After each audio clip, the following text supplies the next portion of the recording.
The great doors of the council chamber opened with a sound like distant thunder. Ambassador James Reed walked forward alone, his footsteps echoing across the massive floor of polished stone that seemed to stretch forever in all directions.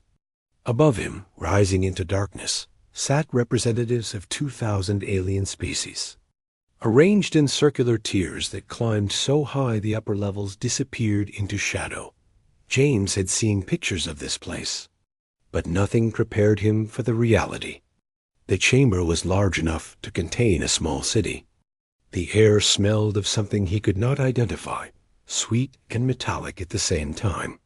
Translation devices hummed quietly, converting thousands of alien languages into a stream of meaning that his neural implant could process. This was the Galactic Council, the government that had ruled the stars for longer than human civilization had existed. They had summoned Earth's representative to answer charges, and James knew the next hour would determine whether humanity remained free or became just another controlled species in thunder. Their vast empire. 3 massive figures dominated the center of the chamber, floating in the air above the main floor. The first looked like living flame, constantly shifting and changing color.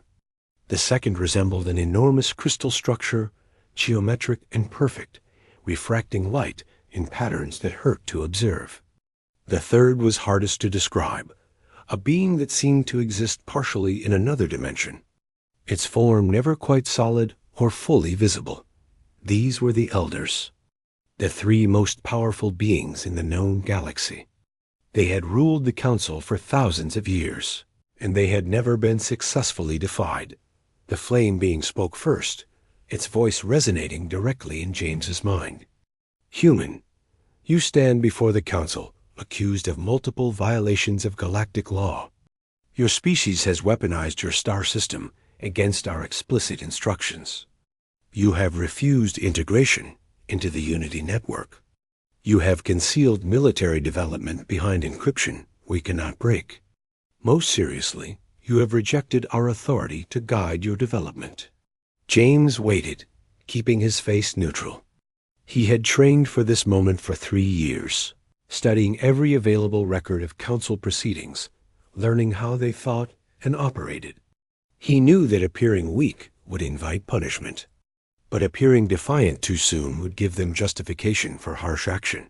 The crystal being continued the accusation, its voice like music played on glass instruments. Every species in this chamber accepted guidance from their elders.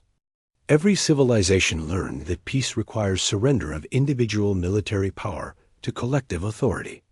Every race understood that the path to galactic citizenship requires giving up primitive notions of sovereignty. Every species except yours. Around the chamber, alien representatives began making sounds of agreement. Whistles, clicks, roars, and noises James had no name for blended into a wave of hostility, directed at the lone human standing in the center of their power.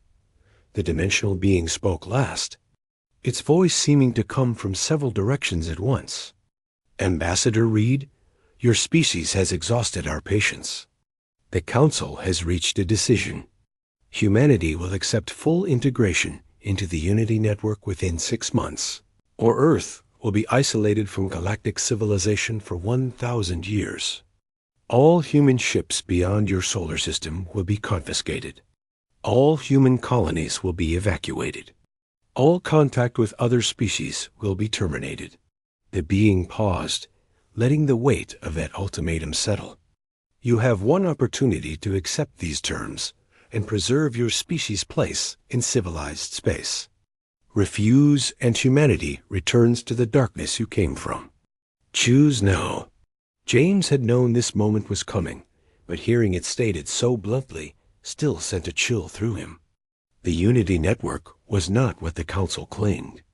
Species that joined lost their independence completely, their minds absorbed into a collective controlled by the Elders. It was slavery dressed up as enlightenment, and humanity had watched species after species disappear into it, losing everything that made them unique. He looked up at the 3 Elders. then let his gaze sweep across the thousands of alien faces watching him. "May I ask a question before I respond?" The flame being pulsed with what might have been surprise. "Speak. When each of your species first achieved faster-than-light travel, how long before you encountered another civilization?" Silence filled the chamber. The question seemed irrelevant to the matter at hand, and several species began making sounds of confusion or irritation, the crystal being answered after a moment. The Velcrin encountered their first alien species 40 years after achieving FTL capability? And the Theron? James gestured toward another section of the chamber. 32 years, came the response from a massive creature that looked like animated stone. James nodded slowly. Humanity achieved FTL travel 50 years ago. We encountered our first alien species 18 months later. In the 48 years since then, we have made contact with 63 different civilizations. Of those 63, 41 attacked us on sight without warning or negotiation. 41 species looked at humanity and decided we were weak enough to destroy or enslave. The chamber erupted in protests and denials. James raised his voice to be heard over the chaos. "We have detailed records of every engagement, every unprovoked attack, every attempt to conquer Earth or our colonies, every species that thought we looked like easy prey. Would the Council like to review this evidence?" The dimensional being's form solidified slightly as it exerted power to restore order. "Your claims of victimhood do not excuse your refusal to follow galactic law.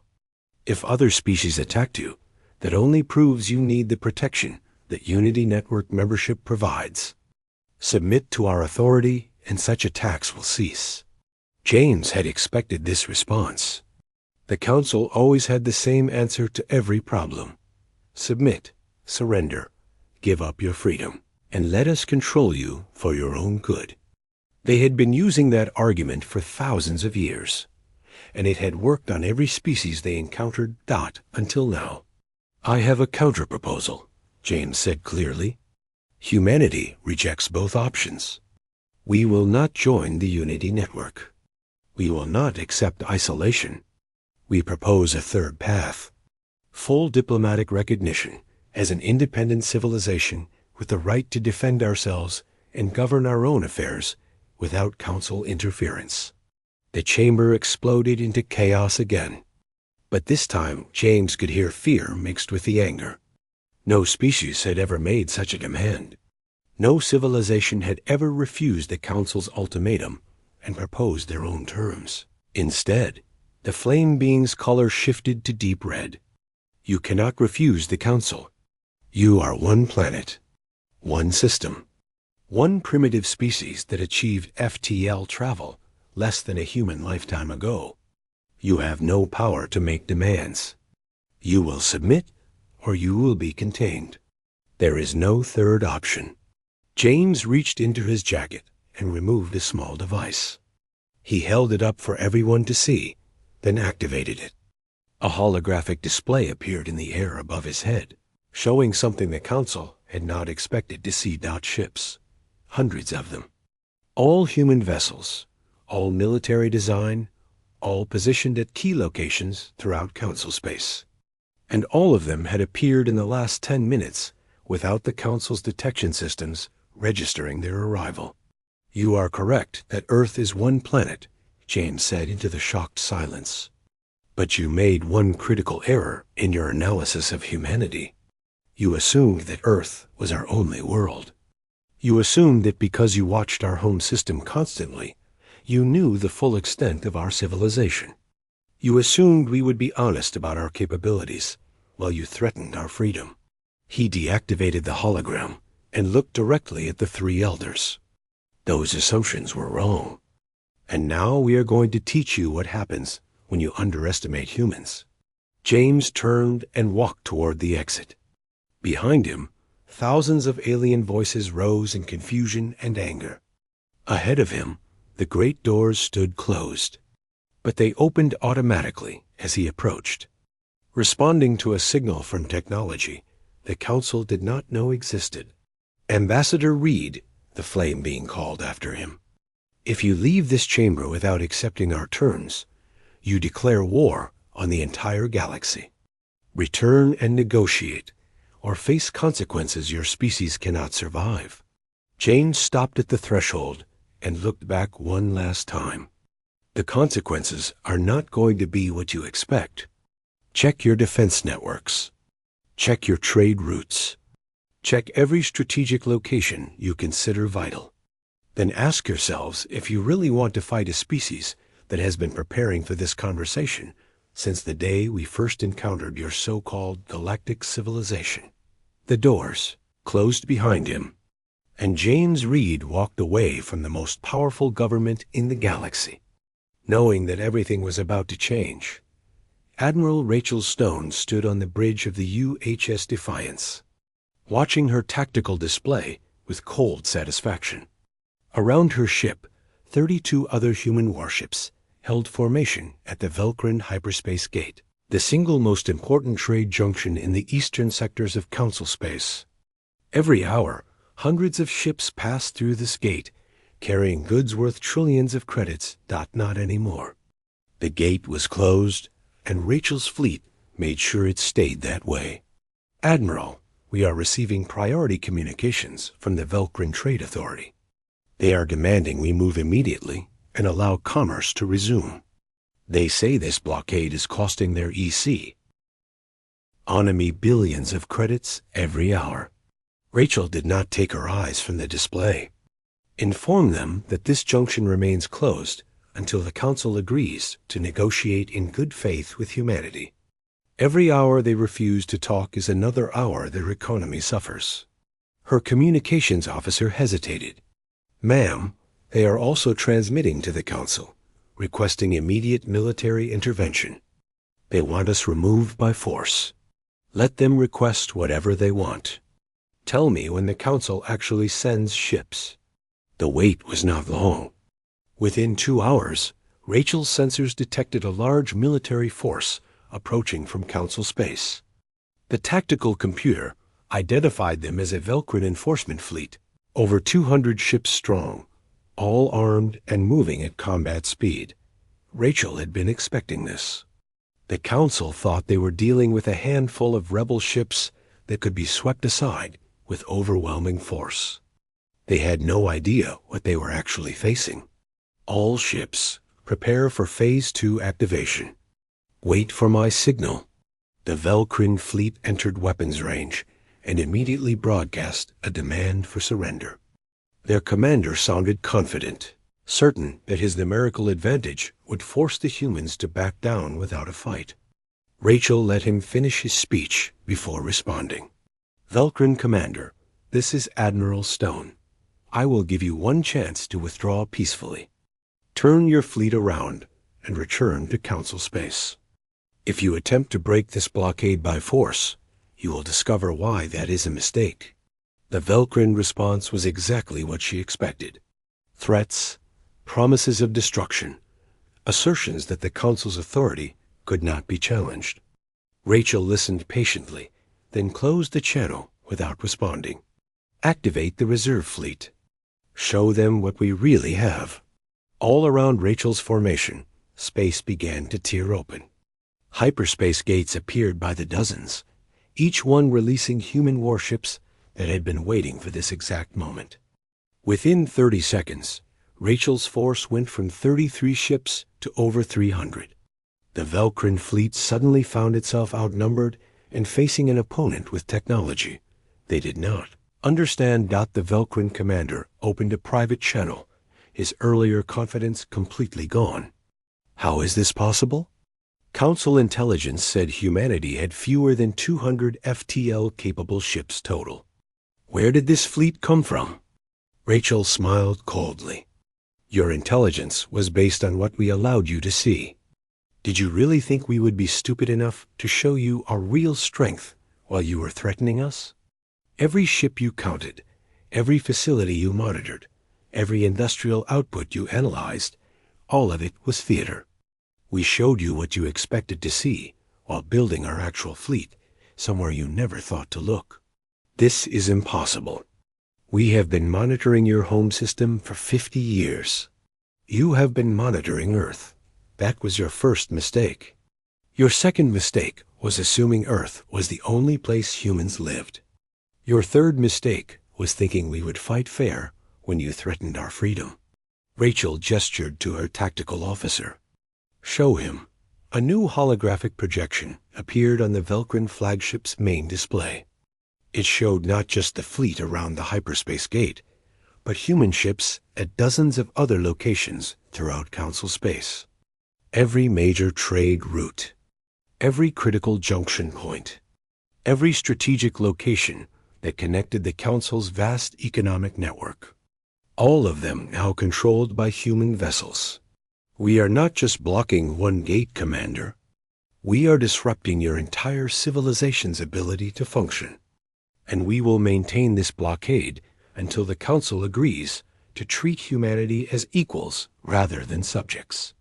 The Velcrin commander stared at the display in shock. This is economic warfare. You are destroying the livelihoods of billions of beings who have nothing to do with the Council's decision. Then perhaps those billions should pressure the Council to negotiate rather than threaten. We did not want this confrontation. We asked for nothing except the right to remain independent. The Council responded by threatening invasion and forced assimilation. This is their consequence for that choice. Rachel closed the channel and watched as the Velcrin fleet began to withdraw. They had come expecting an easy victory over a handful of rebellious ships. Instead, they found a force that matched them in numbers and exceeded them in technology. Their commander was smart enough to recognize when a battle could not be won. Similar scenes played out across Council space over the next 6 hours. Every enforcement fleet the Council sent to break the blockades found themselves outnumbered and outmatched. Every time they tried to force their way through, human ships appeared from nowhere to block them. Every attempt to restore normal operations failed. The galaxy's economy began to grind to a halt as the reality of the situation became clear. Humanity had positioned itself to strangle Council commerce completely, and they had the ships and the resolve to maintain that position indefinitely. On Earth, General David Cross watched the reports coming in from every blockade position. The plan was working perfectly. The Council had expected a minor incident they could suppress quickly. Instead, they were facing a coordinated operation that demonstrated capabilities far beyond what their intelligence had predicted. Sir, we are receiving communications from the Council. They want to talk. They are requesting an immediate negotiation to discuss terms for ending the blockade. David had been expecting this call. The Council had spent 50 years treating humanity as children who needed guidance. Now they were discovering that children could grow up faster than expected, and sometimes the adults who underestimated them paid the price. Tell them we will negotiate, but not under their previous terms. They wanted to force humanity into the Unity network. They threatened isolation if we refused. Those options are off the table now. We negotiate as equals, or we continue the blockade until their economy collapses completely. Sir, the Council will never agree to negotiate as equals. They have never treated any species as their peer. It goes against everything their civilization is based on. Then they will learn to change. Because the alternative is watching their entire system fall apart while we sit here and wait. Time is on our side now, not theirs.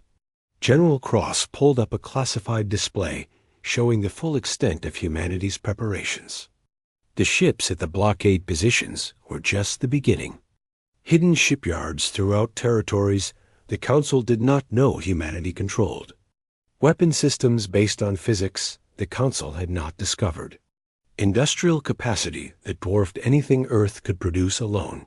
For 50 years, humanity had been building while the Council watched Earth and thought they understood what humans were capable of. For 50 years, humans had smiled and nodded while hiding their real work in places the Council never thought to search. For 50 years, Humanity had prepared for the day the Council would try to force them into submission. That day had arrived, and the Council was discovering that forcing humanity to do anything was going to be much harder than they imagined. Ambassador James Reed received word that the Council had agreed to meet, not in the Great Chamber where they had issued their ultimatum, but in a private negotiation room where discussions could happen without thousands of observers. The location change itself was significant. The Council was no longer interested in making a public spectacle of humanity's submission. They wanted to find a solution that did not involve admitting they had badly miscalculated. James prepared for the meeting with careful attention. Every word he spoke in that room would be analyzed by Council intelligence services, looking for weaknesses to exploit. Every concession he offered would be tested to see if humanity's resolve could be broken. Every moment of negotiation would be part of a larger game, where the stakes were nothing less than human freedom. But James had an advantage the Council did not expect. He was not desperate. He was not afraid. He was not concerned about the economic damage the blockade was causing. Because humanity had planned for this scenario, prepared for this confrontation, and accepted the costs of defending their independence long before the first ship took position at a hyperspace gate, the Council wanted to negotiate because they needed the blockade to end. They needed their economy to function. They needed to restore the order that humanity had disrupted. James just needed to make sure they understood that order would never be restored until humanity got what they demanded: full recognition as an independent civilization, full diplomatic rights as equals, and most importantly, a permanent guarantee that the Council would never again threaten humans with forced assimilation into the Unity network. He walked toward the negotiation room knowing that the next few hours would determine the course of human history for generations to come. Behind him, 300 warships held the galaxy's economy hostage. Above him, the Council that had ruled the stars for thousands of years was learning what it meant to face an opponent who refused to be intimidated. And somewhere deep in the hidden territories humanity controlled, thousands more ships waited for the order to reveal themselves if negotiation failed, and war became necessary. The game had begun, and humanity was playing for keeps. The negotiation room was smaller than the Great Chamber, but no less intimate. Dating, the three elders floated in the center of the space, their forms somehow more intense in close proximity. James Reed sat across from them at a table made of material he did not recognize, its surface showing constantly shifting patterns that might have been decorative, or might have been some form of scanning technology. The flame being spoke first.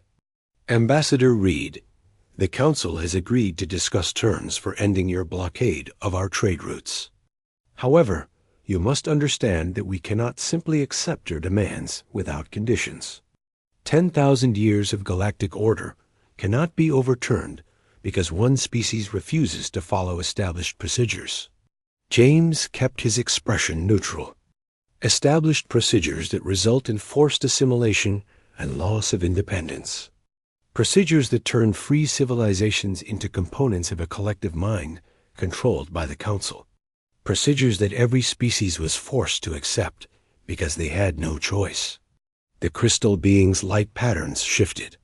The Unity Network is not slavery. It is transcendence. Species that join experience peace, prosperity, and purpose beyond anything they could achieve independently. They willingly embrace connection with something greater than themselves. Do they? James pulled out a datapad. I have records here of 17 species that petitioned to leave the Unity Network after joining. 17 civilizations that discovered the reality did not match the promises. Every single petition was denied. Every species that tried to withdraw was told that connection was permanent. How is that different from slavery? The dimensional being's form flickered with what might have been irritation. Those species were confused by the transition process. Given time, They all came to appreciate the benefits of unity. Their initial resistance was simply fear of change, nothing more. James leaned forward. "You are telling me that beings who chose to join, then changed their minds, were not allowed to leave. You are admitting that the Unity Network removes the right of species to govern themselves once they accept connection. And you expect humanity to see this as something desirable. We expect humanity to accept the wisdom of civilizations far older than yours. We expect you to understand that individual sovereignty is a primitive concept that must be surrendered for true galactic civilization to function. We expect you to stop disrupting the peace we have maintained for millennia and accept your place in the greater order." James stood up, and the three elders drew back slightly. The movement was small, but James noticed it. They were not used to beings who refused to show submission in their presence. "Let me be completely clear about humanity's position. We will never join the Unity Network. We will never accept council authority over our internal affairs. We will never surrender our right to defend ourselves and make our own choices. These are not negotiating positions.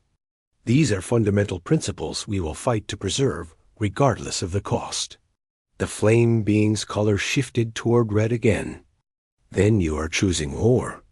You are choosing to stand alone against 2,000 species. You are choosing destruction over wisdom. No, we are choosing freedom over slavery. And we are not standing alone. While you have been focused on the ships blockading your trade routes, we have been making contact with other species who share our concerns about council authority. We have been offering them an alternative to submission. We have been building alliances based on mutual respect rather than forced compliance." James activated his datapad, and a hologram appeared showing a star map. Several dozen systems glowed with markers indicating human contact. These are civilizations that have expressed interest in joining a new organization, a federation of independent species who cooperate voluntarily rather than submit to centralized control. Some of them are current council members who are reconsidering their relationship with your authority. Others are younger species who were approached by the council but hesitated before accepting Unity Network connection. The crystal being's light dimmed. "You are trying to split the council. You are attempting to undermine 10,000 years of unity and cooperation. This is unacceptable." What is unacceptable is a system that offers species a choice between submission and isolation. What is unacceptable is a government that forces beings to surrender their minds to collective control. What is unacceptable is pretending that your system is the only possible path to galactic civilization. James closed the hologram. "Here is our proposal. The Council formally recognizes humanity and our allied species as independent civilizations with full rights and no requirement to join the Unity Network. You stop threatening us with forced assimilation. You stop demanding we surrender our military capabilities. You stop treating us as children who need your guidance. In exchange, we end the blockade and agree to peaceful coexistence based on mutual respect." The dimensional being's form solidified completely, a sign of intense focus. "And if we refuse this proposal? Then the blockade continues until your economy collapses. Then our allied species begin formally withdrawing from council authority. Then the galaxy learns that your power is based on species choosing to submit, not on any inherent rule. Then your 10,000 years of order falls apart because you refuse to accept that other civilizations have the right to govern themselves." The three elders conferred privately, their forms merging in a way that suggested communication beyond human understanding. When they separated, the flame being spoke with a tone James had not heard before. Not anger or authority, but something closer to respect mixed with wariness. "You have prepared for this confrontation thoroughly. You hid your true capabilities while we watched you. You built alliances while we assumed you stood alone. You positioned your forces to cause maximum disruption with minimal violence. You have thought several steps ahead and anticipated our responses. This level of strategic thinking is unusual for such a young species. James allowed himself a small smile. You assumed we were young and therefore inexperienced. You forgot that humans have been fighting wars for our entire history. We understand strategy, deception, and the use of force to achieve political objectives. We may be new to galactic civilization, but we are not new to conflict. The crystal being's patterns shifted to something that might have been resignation. The Council requires time to consider your proposal. We cannot make a decision of this magnitude without consulting with member species. We propose a 48-hour recess in negotiations while we review options and build consensus. Agreed. But understand that every hour you delay is another hour your economy suffers. Every day you refuse to recognize our independence is another day your member species question why they should remain loyal to authority that cannot protect their interests. Time is not on your side in this negotiation. James stood to leave, but the dimensional being stopped him with a gesture. Ambassador Reed, one question before you go. How far are you prepared to take this confrontation? If the Council cannot accept your terms, are you truly willing to fight a war against 2,000 species? James met the being's shifting gaze without flinching. The better question is whether the Council is willing to fight a war against an opponent who has already demonstrated they underestimated us once. You thought we had 200 ships. We showed you 300 at the blockades alone. You thought we controlled one star system. We control territories you never knew existed. You thought you understood our capabilities. You were completely wrong. He walked to the door and looked back one final time. So ask yourselves this question.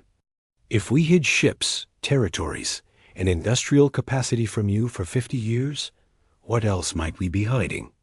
What other capabilities have we developed that you do not know about? What other surprises are waiting if you force this confrontation into open warfare? The door sealed behind James, leaving the three elders alone in the negotiation room. They hovered in silence for a long moment before the flame being spoke. They are bluffing. They must be. No species could hide that much development from our surveillance. The crystal being's light flickered uncertainly. They were supposed to be monitoring Earth. The humans turned their own moon into a hidden military base, and we never detected it until they chose to reveal it. If they could hide something that obvious, what else could they have concealed? The dimensional being collapsed back into multiple dimensions, its form becoming unstable. We need intelligence. Real intelligence, not the assumptions we have been operating on. Before we make any decision, we need to know the true extent of human capabilities. Send scout ships to the territories they claim to control. Send intelligence operatives to gather information about their allied species. Send analysts to review every interaction we have had with humanity over the past 50 years, looking for clues we missed. And what do we tell the Council members who are demanding immediate military action? We tell them to be patient. We tell them that rushing into conflict with an opponent we do not fully understand would be catastrophic. We tell them that the humans have already proven they can think strategically and plan long-term. We tell them that winning this confrontation requires wisdom, not force. The flame being pulsed with frustration. They will not be satisfied with patience. They want action. They want the humans punished for their defiance. Then they are fools, the dimensional being replied. The humans have already won the first phase of this conflict. They have disrupted our economy, demonstrated unexpected capabilities, and shown that our intelligence about them was completely inadequate, escalating to military conflict. Before we understand what we are facing would be exactly the mistake they want us to make. The three elders returned to the council chamber to brief the assembled species on the negotiation. The reaction was predictable: outrage, demands for immediate action, calls for mobilizing the full military might of the Council to crush human resistance. Species that had submitted to Council authority saw humanity's defiance as an insult that needed to be answered with overwhelming force. But a few voices spoke differently. The Frexen ambassador, whose species had been saved by human assistance decades earlier, stood to address the chamber. Perhaps we should consider the possibility that the humans are right. Perhaps mandatory Unity network connection is not the only path to galactic civilization. Perhaps we have become so convinced of our own wisdom that we cannot see when our methods are no longer working. Treason, someone shouted from the upper galleries. The Frexen are sympathizing with rebels. No, the Frexen responded calmly.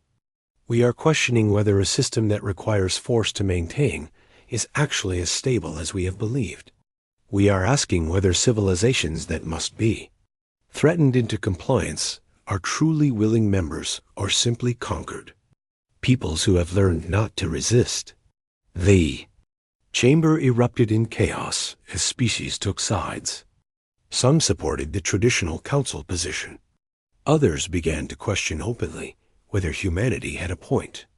A few announced they were reconsidering their own membership in the Unity network. The elders watched their carefully maintained order fracture before their eyes. And they understood that James Reed had been right about one thing. Time was not on the council's side. Every day the blockade continued was another day for doubts to grow, for questions to spread, for the foundation of their authority to crack. They had 48 hours to decide whether to adapt to a new reality or fight to preserve the old order. And for the first time in 10,000 years, the outcome was genuinely uncertain. The intelligence reports came flooding into Council headquarters over the next 48 hours, and each one made the situation clearer and more disturbing. Human territories extended far beyond what the Council had estimated.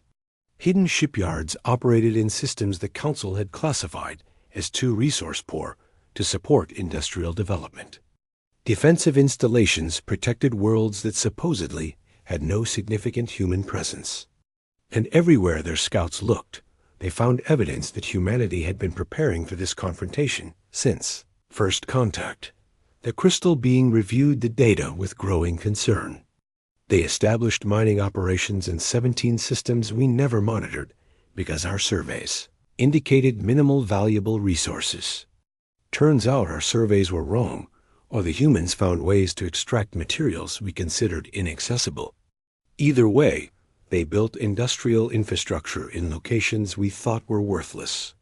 The flame being studied reports of human defensive positions. Every system they control has military installations that would take our forces months to overcome, even with overwhelming numerical advantage. They did not just hide ships. They built entire defensive networks designed to make invasion prohibitively expensive. They thought about what would happen if we discovered their deception and prepared for that. Contingency. The dimensional being materialized reports from intelligence operatives who had made contact with species humanity claimed as allies. 15 species have confirmed they are considering joining the Human Federation. 8 of them are current council members. 7 are younger civilizations we were in the process of recruiting. The humans have been making their case for independent cooperation versus mandatory submission, and apparently their arguments are persuasive. The 3 elders looked at each other with shared understanding. This was not a situation they could resolve through traditional methods. The humans had thought too far ahead, prepared too thoroughly, and built too many layers of capability and support for the Chola Council to simply force them back into compliance. The flame being spoke what they were all thinking. We cannot win a military confrontation without costs that would destabilize the entire galaxy. Even if we eventually overwhelmed their defenses, the economic damage from prolonged war would devastate our civilization. And during that war, how many other species would follow the human example and declare independence? How many council members would use the chaos to break free from our authority? The crystal being's light patterns showed resignation. So we negotiate. We accept their terms and grant them independence. We allow them to establish their alternative federation. And we hope that this does not completely unravel the system we have spent 10,000 years building. There is one other option, the dimensional being said quietly. We reform. We make Unity Network connection optional rather than mandatory. We grant more autonomy to member species. We transform from a controlling authority into a cooperative organization. We prove that the Council can adapt and still maintain galactic order.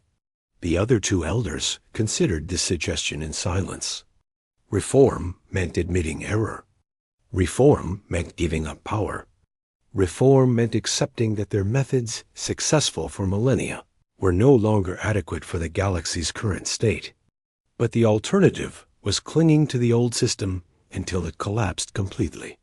If we reform, the flame being said slowly, we lose control. Species will test boundaries. Some will leave the Unity Network. Others will demand greater independence. The careful order we have maintained will become chaos. Or, the crystal being countered, it will become something new. Something that survives because species choose to participate rather than being forced to submit. Something stronger because it is built on willing cooperation rather than mandatory compliance. The humans are offering us a path to remain relevant in a changing galaxy. Perhaps we should consider taking it. Ambassador James. Reed returned to the negotiation room after 48 hours to find the three elders waiting in a configuration that suggested they had reached some kind of decision. A flame being spoke first, its tone neutral and controlled. Ambassador Reed, the Council has reviewed your proposal and conducted extensive intelligence gathering regarding human capabilities and intentions. We have concluded that military confrontation would be costly for both sides and would not serve the long-term interests of galactic civilization. James waited, not allowing himself to show relief yet. The real terms were about to be revealed, the crystal being continued. Therefore, the Council is prepared to offer humanity full diplomatic recognition as an independent civilization. You will not be required to join the Unity Network. You will retain your military forces without Council oversight. Your allied species will be granted the same status if they choose to join your federation rather than remain Council members. In exchange, the dimensional being added, humanity agrees to end the blockade immediately.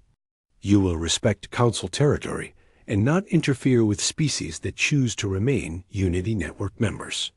You will establish formal diplomatic relations and work with the Council to maintain galactic peace through cooperation rather than confrontation. James studied the three elders carefully. The offer was close to what humanity had demanded, but there was something missing. And what about the species currently in the Unity Network who want to leave? Will they be allowed to withdraw if they choose? The elders hesitated, and James knew he had found the sticking point.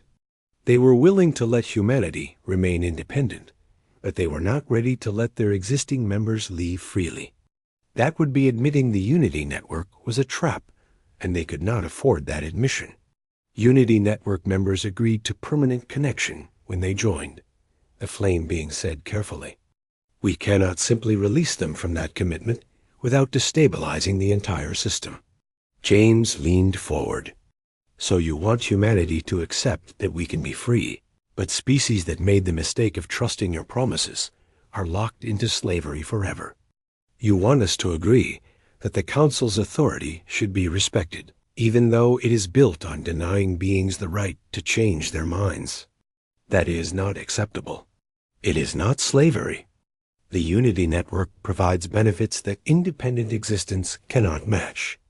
Then let members choose to stay or leave freely. If the benefits are so great, they will choose to remain. If connection is truly voluntary and positive, there should be no need to force species to maintain it. The fact that you refuse to allow withdrawal proves that the Unity Network is exactly what we claim it is. A system of control disguised as transcendence. The crystal being's patterns shifted through several configurations before settling on something that looked like conflict. If we allow free withdrawal from the Unity Network, the entire system could collapse. Species that have been connected for generations would be encouraged to leave by your X. Ample, the order we have maintained would fall apart. Then rebuild order on a foundation of voluntary cooperation instead of forced compliance. Transform the Unity Network into something species choose to join and stay in because of genuine benefits, not because they have no choice. Prove that the Council can adapt to a new reality instead of clinging to old methods that no longer work. James stood and walked to the window, looking out at the massive station where the Council conducted galactic governance. You have a choice. You can grant true freedom to all species, human and otherwise, and risk the old system falling apart. Or you can maintain control over your current members while granting independence to humanity, and watch as more and more species follow our example until your authority crumbles anyway. The outcome is the same either way. The only question is whether you choose to lead the transformation or resist it until you are swept away. The three elders conferred again, their forms merging and separating in patterns that suggested intense debate. When they finally separated, the dimensional being spoke with a tone of finality. The Council will agree to make Unity Network connection optional. Species currently connected will be allowed to petition for withdrawal. The process will be gradual and supervised to prevent chaos, but the right to leave will be recognized. In exchange, humanity and your Federation agree to work with the Council to establish new structures for galactic cooperation that do not require surrender of independence. James felt tension he had been carrying for months begin to ease. This was not complete victory, but it was enough. The principle of voluntary cooperation had been established. Species would have real choice. The foundation of the old system had been broken, and something new could be built in its place. Agreed. Humanity will end the blockade within 6 hours of this agreement being formalized. We will establish diplomatic relations with the Council and work toward creating a new framework for galactic civilization. And we will demonstrate that independent species can cooperate effectively without surrendering their freedom. The negotiation concluded with formal documentation of terms and conditions.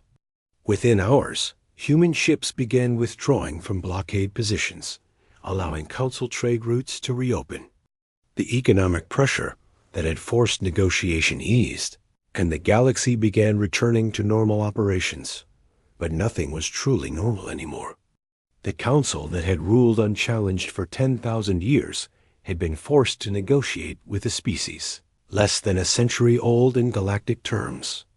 The Unity Network that had absorbed countless civilizations was now optional rather than mandatory. And the entire structure of galactic civilization had been transformed by one species that refused to submit. General David Cross watched the reports from Earth as human ships returned to their hidden bases and territories. We did it.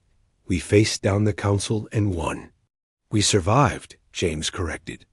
We established independence and forced reform. But now comes the harder part. We have to prove that our model works. We have to build a federation that functions through cooperation rather than control. We have to demonstrate that independence and civilization can coexist. And if we fail, then the Council will have been proven right, and other species will conclude that submission is the only path to galactic order. So we cannot fail. We have to succeed not just for ourselves, but for every species that will face this choice in the future. Admiral Rachel Stone coordinated the fleet withdrawal with practiced efficiency. Her ships moved from blockade positions back to defensive deployments protecting human territories. The crisis was over, but the military readiness was not. because everyone understood that this agreement was just the beginning of a longer struggle to reshape galactic civilization.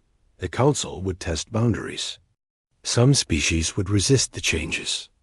Old habits of control would be difficult to break, and humanity's federation would face challenges internal and external as they tried to build something unprecedented in galactic history. But for now, in this moment, humanity had achieved what no other species had accomplished in 10,000 years. They had said no to the Council and made it stick. They had demanded freedom and won it not just for themselves, but for others as well. They had proven that power and independence were not incompatible with civilization, and the galaxy would never be quite the same again.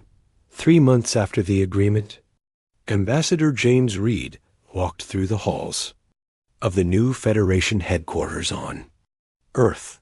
The building was filled with representatives from 23 species that had chosen to join humanity's alternative to Council authority. Some were former Council members who had withdrawn from the Unity Network. Others were younger civilizations that had chosen the Federation over Council membership. All of them were here because they believed in the principle of voluntary cooperation. The first Federation Council session was about to begin, and James felt the weight of history on his shoulders. Everything humanity had fought for would mean nothing if this new organization failed to function effectively. They had promised that independence and cooperation could coexist. Now they had to prove it. Admiral Rachel Stone approached with a data pad showing military coordination reports. Ambassador, we have successfully integrated defensive protocols with 15 member species. The remaining 8 are still adapting their systems to work with ours, but preliminary results are positive.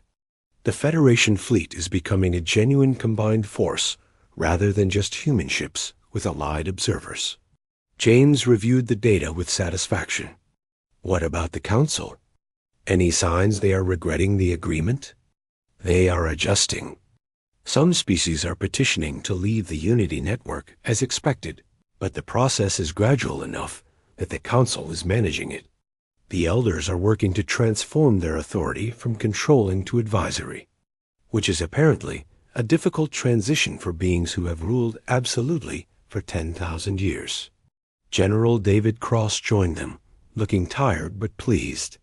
The diplomatic recognition protocols are complete. We have established formal relations with the Council and 15 neutral species that belong to neither the Council nor the Federation. Trade agreements are being negotiated, and surprisingly, several Council members want to establish independent economic partnerships with Federation species. That was always part of the goal, James said. Show that leaving the Unity Network does not mean isolation or economic disaster. Show that independent species can trade, cooperate, and prosper without surrendering their freedom. Every successful partnership undermines the Council's old argument that submission was necessary for galactic civilization. The Federation Council session began with representatives from 23 species, gathering in a chamber designed to be impressive, without being intimidating. Unlike the massive council chamber, where the elders dominated from positions of power, this room was arranged in a circle where every species sat at the same level. No one was above anyone else. No one held authority that others did not share. James to open the session. Members of the Federation, we are here because each of our species chose independence over submission. We rejected the idea that galactic civilization requires giving up our freedom, our identity, or our right to govern ourselves. Today, we begin the work of proving the choice was correct. He activated a display showing the Federation's current structure. We have agreed to common defense protocols. We have established trade networks that benefit all members. We have created scientific cooperation that allows us to share knowledge without surrendering sovereignty. We have built something new, and now we must make it work. A Frexen representative spoke up, their crystalline form reflecting the room's light. Ambassador Reed The Council is watching us carefully. If we fail, if the Federation descends into chaos or conflict, they will use that failure to justify their old methods. They will tell species that independence leads to disaster and submission to the Unity Network is the only path to stability. That is correct, James agreed. Which is why we cannot fail. Every decision we make, every dispute we resolve, every challenge we overcome becomes evidence for or against the principle of voluntary cooperation. We are not just building a new organization. We are demonstrating a new model for galactic civilization. The discussion that followed covered practical matters of governance, economics, and defense. How would disputes between member species be resolved? What happened if one member was attacked by an outside force? How would resources be allocated for common projects? How much independence did each species retain versus what they contributed to collective efforts? The debates were intense, but productive. Species that would have been forced to accept Council dictates were now actively engaged in shaping policies that affected them. Representatives who would have been silent observers in the Unity Network were now full participants in democratic decision-making. The contrast with Council methods was stark and deliberate. Admiral Rachel Stone presented a proposal for joint military exercises with several member species. We need to demonstrate that independent species can coordinate defense effectively. The Council will test our borders eventually. And when they do, we need to show that the Federation can protect its members as well as the Council protected theirs. Rick's military commander responded with concerns about incompatible weapons, systems, and communication protocols. Our species developed FTL travel independently from humans. Our technology is different. Our tactics are different. How do we create a unified defense when we are so diverse? We do not create uniformity, Rachel replied. We create interoperability. Your ships remain Yerk's designs with Yerk's crews. Human ships remain human. But we establish communication standards, coordination protocols, and tactical frameworks that allow different technologies and methods to work together. Diversity becomes a strength rather than a weakness. General David Cross added his perspective. The Council achieved unity by forcing everyone to use the same technology, the same tactics, the same thinking. They believed that was the only way to create effective coordination. We are going to prove that diverse forces working together voluntarily can be just as effective, maybe more so, because we can draw on multiple perspectives and approaches. The session continued for hours, working through complex issues of governance, economics, and security. Not every question was resolved. Not every disagreement was settled. But progress was made, compromises were reached, and the foundation of a new model for galactic civilization grew stronger. During a break, the three elders contacted James through secure communication. The flame being spoke with a tone that mixed respect and wariness. Ambassador Reed, the Council has been monitoring your Federation's development. We are impressed by what you have accomplished in such a short time. Thank you. We have been learning as we go, but the principles seem sound. Voluntary cooperation can work if all parties are genuinely committed to making it work. The crystal being's light patterns showed what might have been approval. Several more species have petitioned to leave the Unity Network and join your Federation. The process is causing disruption to our systems, but we are managing it as agreed. We trust you will integrate these new members responsibly. We will treat them as we treat all members, with respect for their independence and equal voice in decision-making. No species is more important than others. No one holds authority that is not granted by mutual agreement. The dimensional being's form stabilized, a sign of serious focus. The galaxy is changing rapidly, Ambassador. The old order maintained stability for 10,000 years. Your new model is untested over long time scales. We hope you understand the responsibility you have taken on. If the Federation fails, if your model proves unworkable, the consequences will be significant. James met the being's shifting gaze through the communication link. We understand the responsibility. We also understand that the old order was stable because it suppressed change and diversity. True stability comes not from control, but from systems flexible enough to adapt to changing circumstances. The Federation may be untested, but it is built on principles that allow for growth and evolution. That makes it stronger in the long term than rigid control systems.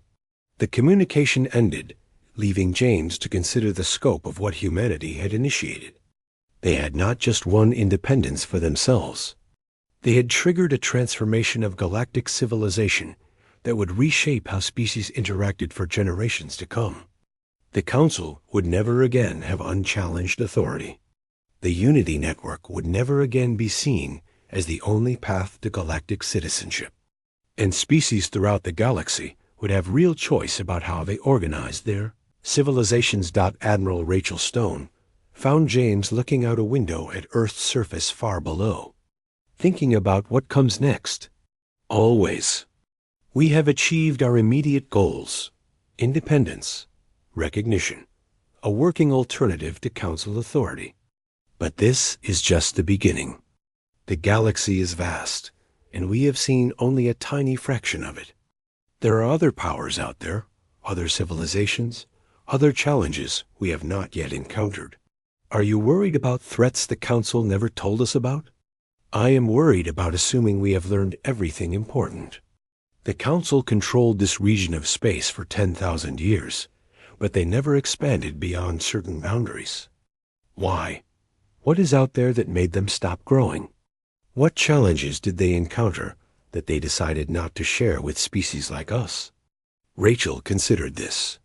You think there are threats beyond Council space that they have been shielding us from? I think there are many things we do not know, and we need to learn them before we encounter them unprepared. The Council may have been controlling, but they also had 10,000 years to accumulate knowledge about the galaxy. We need access to that knowledge, or we need to acquire it ourselves through exploration and research. General David Cross joined them at the window. The Federation Council wants to authorize exploration missions beyond known space. Several member species are eager to see what lies beyond the territories the Council has mapped. Are we ready for that? James thought carefully before answering.